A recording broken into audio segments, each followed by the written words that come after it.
Friends, I welcome you to my channel. Before listening to this story, I will ask you to like and subscribe. It is not difficult for you, but it is pleasant for me. And we're starting.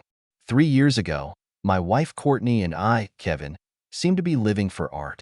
There was not a drop of pretentiousness in us, at least, I hope there was not. We just loved art of almost any type. Dutch cityscapes, primitive African sculptures, pre-Columbian masks, fantasies of Salvador Dali. We really liked all this. Our house was decorated with the best works of art we could afford, and we visited art exhibitions and museums at least once a month, and usually once every 2 weeks. We were members of the circles of the 2 nearest art galleries and attended all the private exhibitions, vernissages, and gala evenings that they offered, and even went to New York and Washington for special exhibitions. We had many good friends who shared our interests. Although during the 8 years that Courtney and I were married, we had many other interests, albeit not as common as an interest in art, and other groups of friends. Our friends in the art community were the closest. In fact, with one exception, we would rather chat with our artist friends than with anyone else. The only exception is Tom's second wife, Katrina. I tried to please Katrina for Tom's sake. However, it was really difficult. She seemed uneducated, did not appreciate most classical works of art, including masters such as Monet and Van Gogh, and constantly made frivolous comments about works that other members of our group found fascinating. The members of our group had a lot of conversations about how Tom could get along with her or put up with her lack of sophistication. However, there was one discussion that the male members of our group never discussed: why he married her. Katrina is hot, like a sultry tropical breeze on a cool winter day. Although her face is only slightly prettier than average, and she dresses relatively conservatively. However, at the time this story was just beginning, Tom's patience for its simplicity seemed to have run out, despite its passionate appearance. He repeatedly publicly criticized her, which led to some unpleasant situations that required my experience to resolve. I am a professional mediator and negotiator, and I really like to transfer my work experience into my personal life. However, when it came to Tom and Katrina, despite the fact that my stress relief actions always worked in the end, I never received any recognition, let alone gratitude, from any of them, although the rest of our band members expressed appreciation. Despite my concerns about Katrina, I was always nice to her, and she to me, in one-on-one situations, although there were few such meetings. I had known Katrina for about 3 years when the impetus for writing this story arose. The largest local art gallery celebrated its 50th anniversary. It featured an exhibition of paintings by Jean Miro and rare lithographs collected from around the world, including the original of perhaps his most famous painting with the inappropriate title Sculptures. This gallery was also famous for offering food and drinks at all the parties that had no equal, and this event promised to be the best in history. I was really looking forward to visiting him. About a week before the event, Katrina called Courtney. Apparently, she was in a tearful mood. Tom was going to leave town on business. The event was held on Wednesday evening, but for some reason Katrina really wanted to attend it. According to Courtney, Katrina struck her with the phrase, "I know that most of the members of your group think I'm a simpleton and a bore, but I'm trying my best to fit in, and you and Kevin are the most tolerant of them. Could I please give you two a ride?" Of course," Courtney replied, not knowing what to say. Obviously, this made Katrina very happy. Kevin," Courtney told me shortly after with a shy expression on her face. It was Katrina. Tom will be out of town for the 50th anniversary celebration, and she wanted to give me a ride. I couldn't refuse her. Damn it, I muttered. I think I'm going to have to take some pills to calm myself down, or get really drunk, or maybe both. Don't be so gloomy, Courtney chuckled. She spoke well of us and said that she was trying her best to join the team and learn more about art. Miro should become an excellent teacher. Really? I asked cynically, raising an eyebrow. Behave yourself, Courtney laughed and poked me in the side. I was almost getting used to the idea that Courtney and I would take turns interacting with Katrina at the gala when another shoe fell a few days later. "Kevin, darling," Courtney exclaimed. Whenever she said darling, it meant that I wouldn't like what she was going to say next. "What?" I replied with a displeased look. "You know how much I want to go to the celebration, but something happened at work, and in order to develop my career, I just need to leave town from Wednesday morning until late Friday evening." "I'm really sorry," she said, stroking my chest with her finger. The first question popped into my head. Is John Bates going on this trip? I asked in an unpleasant voice. Yes, along with 2 other people, was her awkward reply, as if to justify herself. However, she quickly pulled herself together and asked in a joking tone, although I didn't find it funny, "Why are you so worried about him all the time?" Because, figuratively speaking, I hope not literally, but I'm not sure, he's always sniffing your crotch. That's why, I replied decisively. Oh, Kevin, you're getting it all wrong. Really, Courtney? Then why is he always trying to slow dance with you at every event of your company? Or the time we saw him and his supposed girlfriend at the Passion Fruit nightclub? How did he know we were going to be there? We've discussed this many times, she said, somewhat irritably. It was just a coincidence, and he also dances with other women. Only fast dancing, and besides, I didn't like his comment last time when I told him that I was dancing slow dancing only with you, I grumbled. He was just joking, she snorted. I didn't find it funny, I retorted. Oh, honey, don't be jealous, she cooed. You know you're much prettier than he is. I really thought I looked a lot better, and I knew I could kick his ass just by putting my hand behind his back. But I also knew that women in general, and Courtney in particular, don't treat looks the same as men.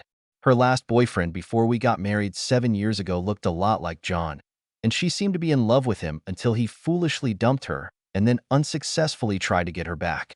Still offended, I asked. Do you really need to go on this trip? Yes, darling, you do. You can call Brad if you don't believe me, she replied soothingly, stroking my chest again. Brad is the CEO of her company and an honest man. I was muttering to myself when Courtney hugged me. Then a whole new problem popped up in my brain. I gently pushed Courtney to arm's length and blurted out, Are you going to call Katrina and tell her she can't come with us because you're not coming? Why would I do that? Courtney asked after a short pause with a puzzled expression on her face. You're still walking, aren't you? She can still go with you. I was relying on you to take the pressure off me and solving her incomprehensible questions and behavior. Do I have to act alone now? I grumbled. Our other friends will be there. Be a gentleman, Kevin. Like I said, she's trying to change. Maybe it will be fun. Yes, most likely, I groaned. You take a sip of the bottle all the time, don't you? Courtney chuckled. Let me calm your frayed nerves, she continued, massaging my shoulders. I knew she was kidding me, but because I thought everything was going for the best, I agreed. When we fully recovered, I picked her up in my arms, took her to the shower and, after much caressing, spinning and giggling, carried her to our bed. It was not so easy for me to fall asleep. I was still angry about her business trip with John and the fact that I had to deal with Katrina alone, since I was sure that our friends would hardly be able to help me. Eventually, I fell into a restless sleep. I was so worried that 2 days later I finally called Brad. I knew him pretty well from my work at the company and even played doubles tennis with him a couple of times when his regular partner couldn't come to tournaments at his country club. I tried not to be too nosy or conspicuous, and I think I mostly succeeded, because I started the conversation by asking him if he knew how to get tickets to the next match of the local tennis club world team. He confirmed that Courtney really needed to go, but that only she and John would go, and no one else. However, this decision was made recently, so maybe she wasn't lying. I was still offended. I did my best to use Courtney to the point of insensibility on Tuesday night, before her trip the next morning. She complained a little, but it sounded more like a joke than the truth, so I decided to suppress my anxiety about the fact that she and John were alone for 2 nights. Besides, now I'm faced with another disturbing situation. I took Katrina to the gala concert myself. I called Katrina around noon on Wednesday, hoping that I would have the opportunity to refuse to accompany her to the gala concert, although I planned to go anyway, but she was so excited about it that I would be a real idiot if I canceled the meeting with her. I'm looking forward to seeing the Miro exhibit with someone who knows who won't constantly belittle me like Tom does, she blurted out at one point.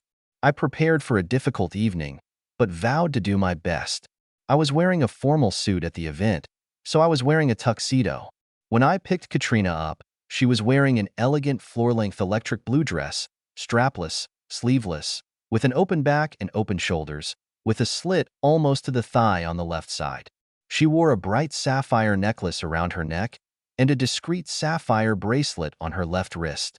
"You look great," I said honestly, helping her put pashmina on her shoulders to go to the gallery. "Thanks. You're the most beautiful penguin I've ever seen," she grinned back. The small talk on the way to the gallery was a bit strained, but once we got there, ate some oysters, shrimp, and vegetables, and drank 2 generous glasses of wine, our conversation flowed much more smoothly. When we visited the Miro exhibition, Katrina bombarded us with questions and comments. Katrina was not particularly impressed by Miro's early work. When Miro was a young artist, he was influenced by the realism of Dutch masters. Appreciate the attention he pays to the objects here, because this will be reflected in his later works, where he creates clear biomorphic forms in his signature style. I explained to Katrina when we were considering this, trying to show as little pomposity as possible. "In my opinion, this is a bad still life." Katrina grinned, finishing her second glass of white wine. "Red is not served in galleries." "I might need another glass if they all look like this," she chuckled, holding out her glass. The way she said it was actually funny, and since I don't like ears either, I smiled back and brought her another glass. When I caught up with her, she was thoughtfully watching a beautiful bird opening up the unknown to a couple of lovers. "Thank you, Kevin," she blurted out, her gaze lingering on my hand for a long time as she carefully took the glass from my hand. "It's a really stressful job. I can't fully understand why everything is happening like this," she said. "More sophisticated patrons than me," I replied cheerfully, "believe that in this work Miro used a solid background, emphasizing simplified shapes and lines, which together mimic the appearance of a complex constellation in the night sky. Some believe that at the time he painted this painting, the atmosphere of crowds and chaos echoed Miro's own feelings about the violent upheavals in Europe at that time. He wrote it when he and his family were fleeing the Nazis." "Holy shit," Katrina giggled. She remained in thought for a while, and then noticed, "I see it." "Thank you, Kevin. You're a fucking genius." I laughed. "I'll just take genius. I don't need a damn superlative degree." She hugged me sincerely and naturally.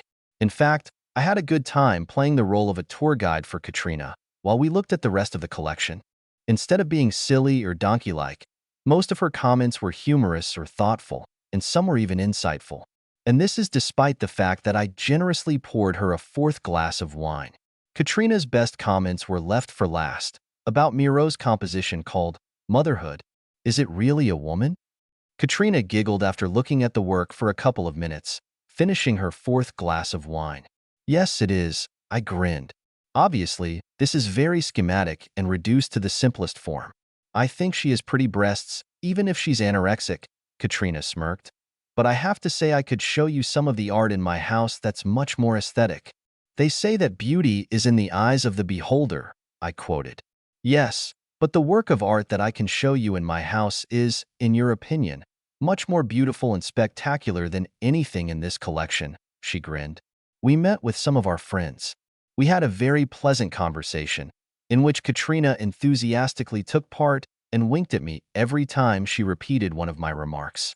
By 21:30, everything began to disperse. Katrina went to powder her nose, and I, secluded in a niche, called Courtney on her cell phone. The use of cell phones in the gallery is frowned upon, if not explicitly prohibited, so I had to stay in a secluded, inaccessible place. Well, at least I tried to call Courtney. My call was immediately forwarded to voicemail. I left a cheery message telling her that the evening was actually fun and not the total failure I feared, and asked her to call me at any time. On the way home, it became clear that Katrina was inadequate, although she was also clearly not so drunk that she could not control her feelings. I was quite surprised by one of her early comments on the way. "I may not have told you this before, Kevin, but I really have to thank you for all the times you helped me out of awkward situations when Tom made humiliating comments. I really appreciate it," she said, squeezing my bicep when she was done. I hoped I was helpful," I muttered, slightly taken aback by the sincerity of her remark. She continued earnestly, "I also have to thank you from the bottom of my heart for being so kind to me tonight. I bet you've been waiting for this with trepidation, but I hope it wasn't too terrible for you." Again, I stumbled a bit when I replied, "Actually, I had fun tonight. I hope you had a nice time." At that moment, the bright lights of a passing car reflected off her azure eyes and sapphire necklace at the same time. A truly exotic sight. I had a wonderful time, she cooed, readily showing off her pearly whites. When we got to her house, she took my right hand and asked casually, "Would you like to see what works of art I have at home that, in the opinion of almost anyone, deserve more praise than Miro's motherhood?" It was a little after 2200 hours, and I never went to bed before midnight, even on weekdays. "Of course," I replied. "Let me open the door for you." I hurried to the passenger side of the car and opened the door for Katrina, gently taking her hand to make it easier for her to get out of the car. The parts of her dress outlining the slit parted, revealing her left thigh, which was even more desirable than what I had gleaned from earlier subtle examinations of her body. I helped her with the keys. She closed the curtains in her living room and excused herself. "I have to make a stop before I show you the works of art that I'm so proud of," she smiled. "Can I get you something to drink?"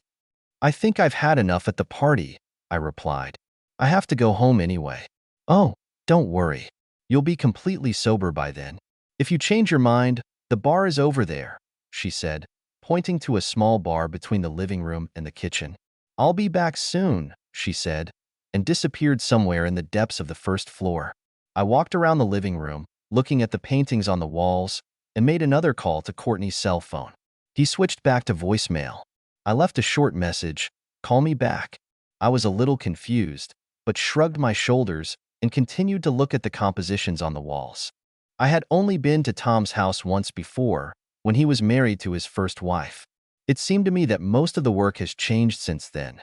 I liked some of them, but none of them were good enough to delight me, and certainly there was nothing much more beautiful and dramatic than Miro's work, as Katrina promised in the gallery. She's probably taking a painting or sculpture from her bedroom. It occurred to me by chance as I continued to look at the paintings on the walls of the living room. Then I heard a noise to my left. I turned around just as Katrina entered the living room, smiling. She was wearing the same high heels, a sapphire necklace, and a sapphire ankle bracelet, and nothing else.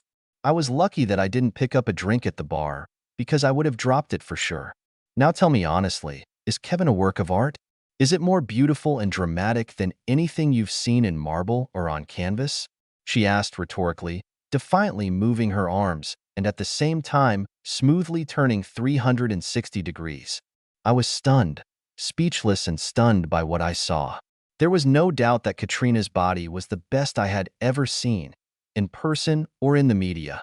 When Katrina took a pose, putting one foot in front of the other, slightly bending her knees and putting her hands on her hips, she grinned. "Well, what do you think about my work? Better than anything in the gallery?" I think I muttered something like, "Hell yeah," but since my circuits were overloaded at the time, I'm not really sure. "You can be sure of one thing. It's a lot more fun than anything you've ever encountered before," she giggled, heading towards me. When she had walked a couple of meters, her smile became even more smug. "I suppose that means you really like what you see, art lover," she giggled. "To be honest, I don't quite understand how what happened next happened, and I also don't know what was in my head. Was it something other than animal desire? I do not know if I was thinking about Courtney or why my calls were being forwarded to voicemail. I don't know if images of Tom flashed through my mind. I got up from my knees and very carefully took off my clothes, looking at the most beautiful piece of art I have ever seen. I obeyed. I made her comfortable on the couch, completely immersed myself in her in one motion, and put her heels on my shoulders. It was obvious that she was doing Kegel exercises regularly. After we came to our senses, we went to bed, although we didn't get a damn lot of sleep. After a wonderful breakfast at 9 a.m., consisting of blueberry pancakes and sausage pies, which Katrina cooked and served on the table, my brain started working again, for the first time since the end of the gala concert. A lot of thoughts were spinning in my head. For example, about why Courtney never called me back. How lucky Tom was. But why didn't he appreciate the unsurpassed work of art in front of me? About how I could have the best experience of my life a light year away with someone I used to have a negative opinion about. If I didn't have an important mediation starting at 11 a.m., and given the need to go home and change into my tuxedo, I'd stay all morning. "Katrina, could you have dinner with me tonight? I think we need to discuss something," I said, getting up from the table. Now my stomach was satisfied almost as much as my libido. "I can cook us dinner here," she said with a smile. "Let me take you somewhere. When is your day off?" "You got me," she laughed. "And I have a flexible schedule, so I'm taking the day off. How about 6 o'clock in the evening?" I asked. "Then pick me up," she giggled. "I hope you can stay the night again." "That's one of the topics we're going to talk about," I smiled. Courtney finally, very awkwardly, called me on my cell phone around 10:50 a.m., just as I was getting ready to start the mediation I was conducting. I told her I couldn't talk, but I didn't ask why she hadn't called me the night before, which seemed to calm her down somewhat. I asked her to call me in the evening. Despite the lack of sleep, I was very good at mediation. Perhaps it was because of the testosterone and endorphins that were still bubbling in my body. I successfully made a deal that both sides could come to terms with by 4 p.m., and even managed to take a hot shower and take an hour's nap before picking up Katrina. When I picked Katrina up, she was wearing a yellow sundress that seemed to have been made especially for her. She was in high spirits and put her arm around my shoulders as we walked to the car. As we drove up to the restaurant, she giggled. At dinner, we talked about anything but art. I was surprised at how well she understood music, tennis, and hockey. She was a child prodigy violinist, but her career was cut short due to a serious injury she sustained playing women's hockey when she was a teenager. When she recovered, she learned to play the piano, but gave up any aspirations for a professional music career. In college, she became interested in organizing events and was now making great strides. When we got back to her house, she squeezed my hand tightly as I walked her to the door. "We have a lot more to talk about that we couldn't talk about in the restaurant," she smiled. Then she laughed and continued, "Come into my living room," the spider said to the fly. When we entered her living room, she sat down next to me on the sofa and took my hands. "Kevin, I have to confess, I seduced you. I've wanted this for a long time, but I didn't have the opportunity until last night. Let me be completely honest. I want to get rid of Tom and I want you. Especially after last night, when you shook my world like no one else has ever shaken it." She stunned me once again. I didn't know if my feelings for her, which had changed 180 degrees in a day, were real or stable, but I wanted to find out. "Can you take a day off from work tomorrow?" I asked. "I'll do it if you want," she chuckled. "Let's do another 24-hour compatibility check," I said. That night we made love. We also spent hours exploring each other's bodies, identifying erogenous zones, some of which we didn't even know existed. On Friday afternoon, we held a dress rehearsal for the concert, and it became obvious that I was a beginner in music and Katrina was an expert. My phone was on the whole time. Courtney never called. When Katrina and I broke up late on Friday evening, I said, "I have a lot to think about." "What about you?" "I should have pretended to be at least a little touchy," she chuckled. "But I don't have anything to think about. I just need to wait to find out what you think about it." When I got home early Friday night, Courtney was already there. She had an expression on her face that I couldn't quite decipher. Something between thoughtfulness, bewilderment, and fear. "Where have you been, darling?" "What is it?" she asked. "At Katrina's house." "Oh, why?" "I think she wants to end her marriage with Tom." "Have you talked to her about this?" "Yes. By the way, I still haven't heard from you about your trip. Were there any problems?" "Oh, well, we've just been very busy. I'm sorry. But, it went really well. We got the contract we were hoping for, so I'm sure Brad will be happy. Listen, maybe we need to talk about something." "You're right, but let's put it off until tomorrow." We spent the rest of the evening chatting over dinner, watching a movie on Netflix, and then, when we went to bed, we made love with a passion I could never remember.